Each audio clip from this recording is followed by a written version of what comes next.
Salutations mes chers disciples, ici Maître Nick. On se retrouve aujourd'hui sur un épisode de Vlog Tranquille. Et aujourd'hui on parle de Spirale.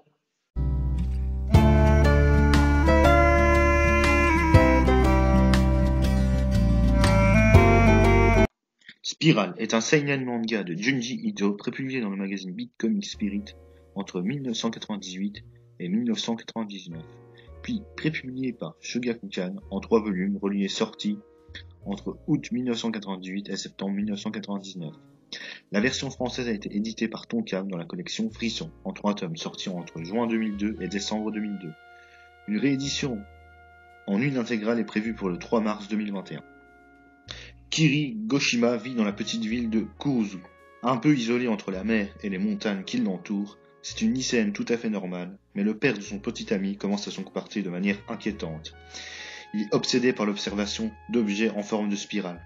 Cette forme se fait de plus en plus présente dans la petite ville, comme si elle était sous l'effet d'une malédiction. Alors, qu'est-ce que j'ai pensé de Spirale? Déjà, pour le scénario, on va dire perché. Bon, c'est un scénario tout à fait classique, au final, c'est une histoire d'horreur, comme dans un film d'horreur, hein. Mais c'est pas si classique que ça. C'est un peu un univers assez perturbant, un univers flippant, avec des spirales bizarres, des gens qui deviennent des spirales, des créatures en forme de spirale, le ciel en forme de spirale, tout ça. L'horreur est mise en quelque chose de perturbant. On sait pas d'où viennent ces choses bizarres qu'il y a dans le manga. Et c'est ça qui rend les trucs flippants. C'est le fait de ne pas savoir d'où ça vient. Et ça, c'est un point très intéressant dans le manga et du scénario. On voit les personnages devenir fous, cinglés, paranoïaques. Certains deviennent même des tueurs. D'autres deviennent obsédés par les spirales. D'autres restent normaux.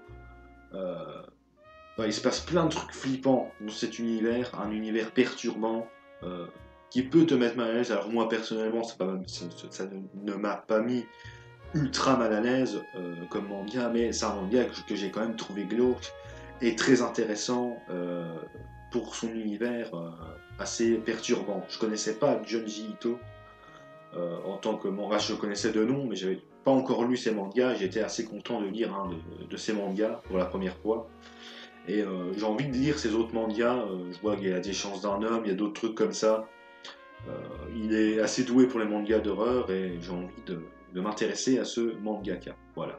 Maintenant, on va parler des dessins. Les dessins aident un petit peu dans l'univers flippant. C'est des dessins, pareil, qui apportent ce côté glauque. Euh, Comment Junji Ito dessine les spirales, c'est très bien foutu et il montre bien ce côté flippant qu'il y a dans le manga, quoi. Donc les dessins de Spirale, de toute façon vous verrez l'extrait comme d'habitude, c'est du très bon, c'est de l'excellence, c'est génial. Conclusion Spirale, alors Spirale c'est un manga court de 3 volumes.